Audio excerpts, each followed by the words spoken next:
They took out a tumor the size of my thumb. I walked out of the hospital with a 1 in a million operation.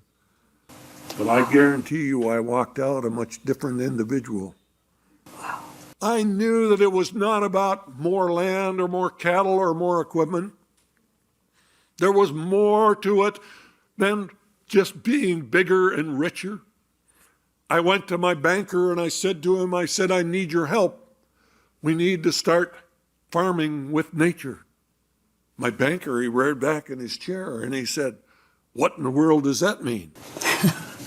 I said, I think we need to become organic farmers.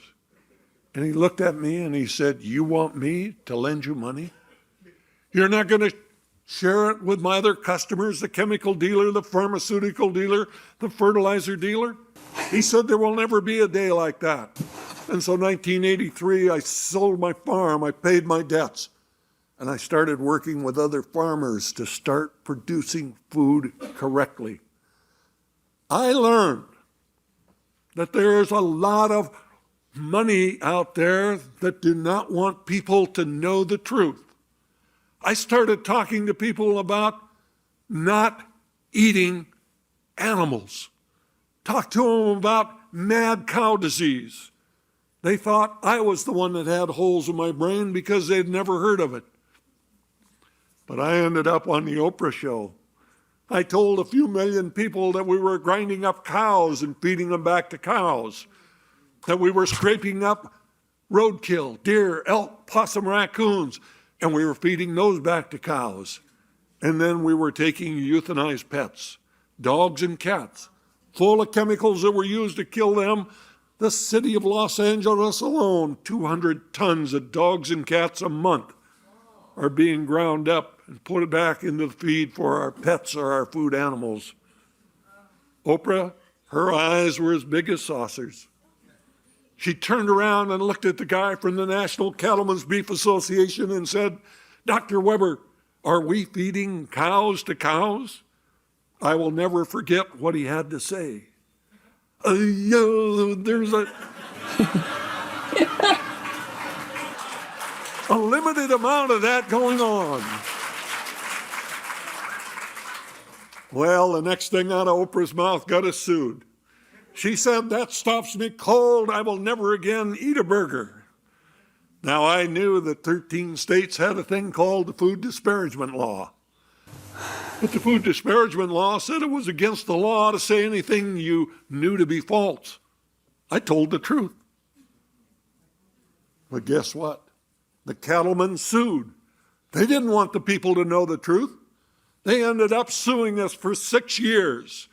Hundreds of thousands of dollars defending our right to tell the American people the truth. My God. I want you to realize sitting here today that if we don't deal with the truth, if we don't realize the fact that the majority of Americans today are dying from pain inflicted by their fork, we're digging more graves with our fork than any other tool that's out there. We need to look at what's going on in the world. We need to understand that Easter Island, for example, when you have these large stone monuments set up on the beach, at one time was a vibrant society. Rich soil, trees, boats, fish. But in there, your stature was how big a stone monument you put up. Well, there were some stowaways came to the island, rats. They didn't care because the rats were not eating the human food. They were eating the seeds from the palm trees. As they cut down the trees to sled the large monuments down to the beach, there were fewer and fewer trees because no new trees were growing. Can you imagine what it was like when the last monument cut the last tree and there were never going to be any more trees on Easter Island?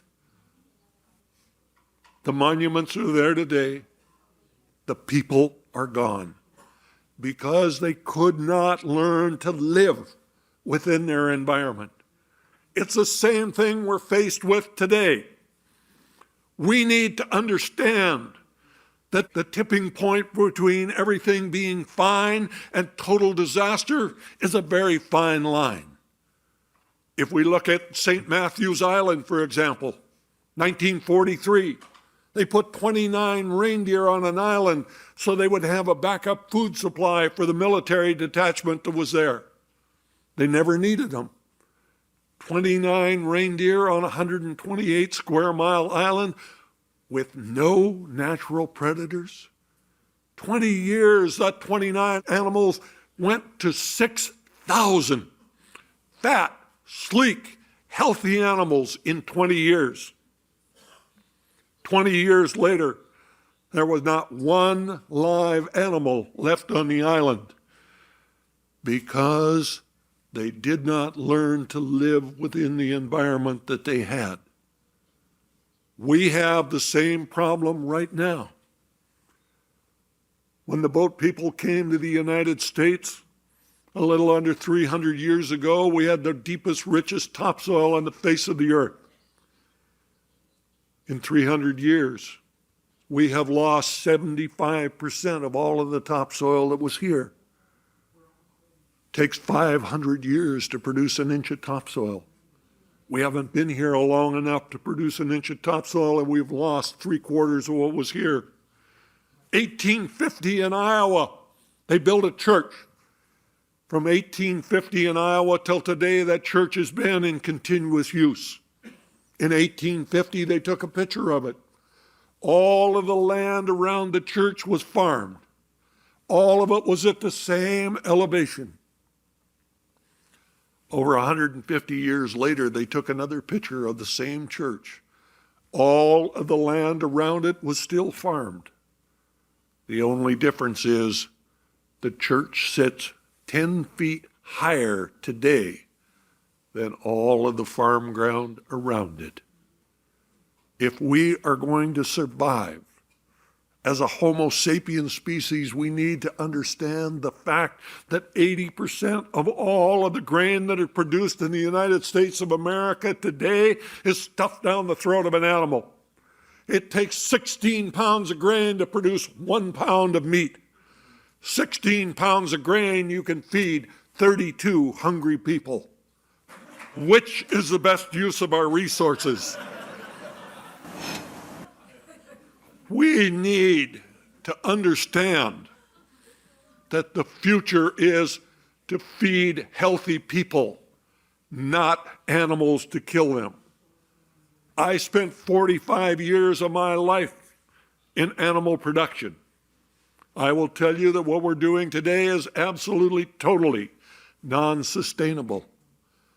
I changed from a meat-eating animal production person to a person today that is a vegan, eating nothing with a face, liver, or a mother.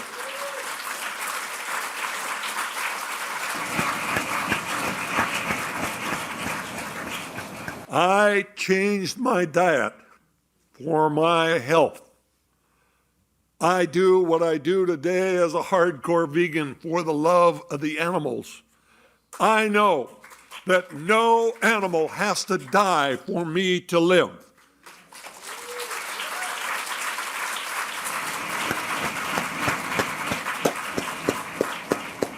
If we are going to survive as a species, we have to understand that our job is not to do everything. Our job is to do everything that we can do. And I charge you today with a very simple, straightforward charge. All you have to do is what you can do. Go veg. Go green. Save the planet. Thank you very much.